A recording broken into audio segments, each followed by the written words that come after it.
Episode 8 of Halloween Food for Boys and Ghouls is a super cute one. These jack-o'-lantern quesadillas are a huge hit and they're so easy to make. You could even use a cookie cutter if you don't feel like carving out a jack-o'-lantern shape. Just bust out that cheese grater and make sure you shred that cheese yourself. I did cheddar and Munster because I thought that was a good combo, but use whatever you want and spray the bottom of that baking sheet with cooking spray. Then put the tortilla tops on top and spray that with a little cooking spray also. Bake them up in the oven till the tortillas are nice and firm. You can get creative and fill these with whatever you want. This is just an idea, but I hope you guys try them. I think you're gonna love them.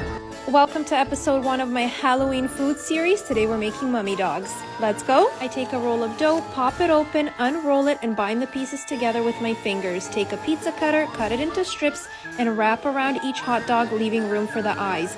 Bake, let them cool, add on some ketchup and candy eyes, and follow for more.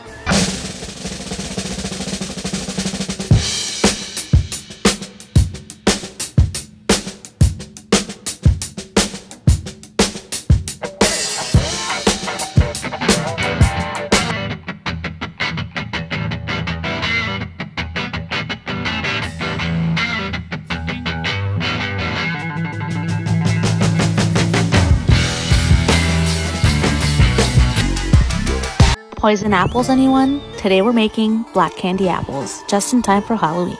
Today I'm using a recipe from the Black Pears cookbook, which has a bunch of black themed recipes, which is perfect for Halloween.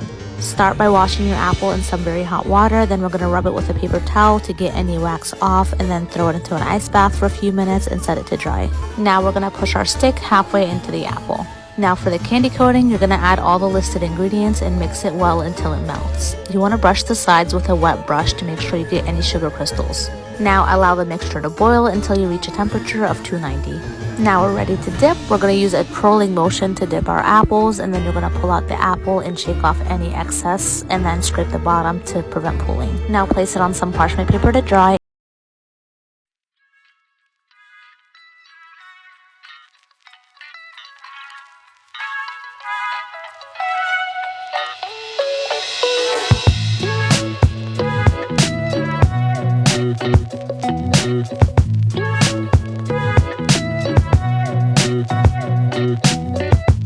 Come on.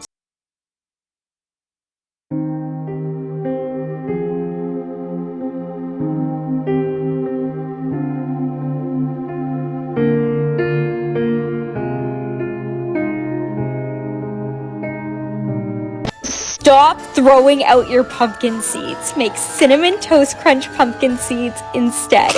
Welcome back to episode 25 of Scrappy Cooking, where I take common food scraps and transform them into delicious recipes. Not only are pumpkin seeds completely edible, they're an excellent source of omegas, magnesium, potassium, calcium, and more.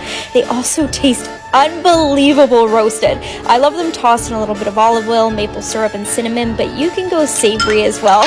And oh yeah, don't throw out those pumpkin guts either. I've got a recipe coming for those as well, which is why you should. Witch's brew stew with floating skulls. Let me show you how to make it. Start by going in with your meat mixture. Next, go in with your carrots. And yes, I cut them into cutie patootie little pumpkins.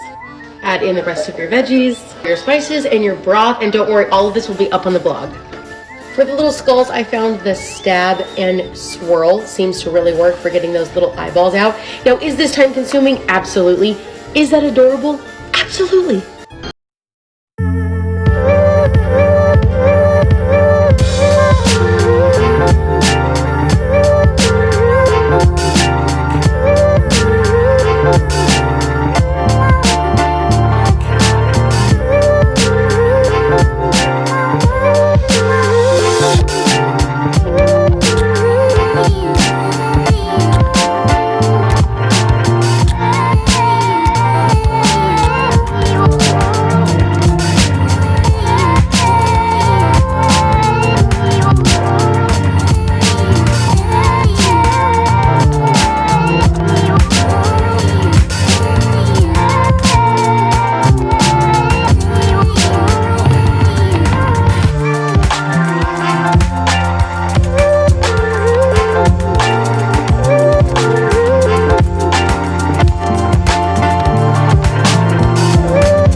Hello, my unconventional friends! Tonight, you shall witness a groundbreaking creation from, well, yours truly. It's taken years of nutritionalist research to create this paradise of a dessert. It was quite strange the way it happened. The answer sat within me the entire time. The beach jello you see before you, sitting in a cupboard, alone. All it needed was a spark of life and a dabble of human knowledge, of course. Without further ado, a real functioning organism. It's alive!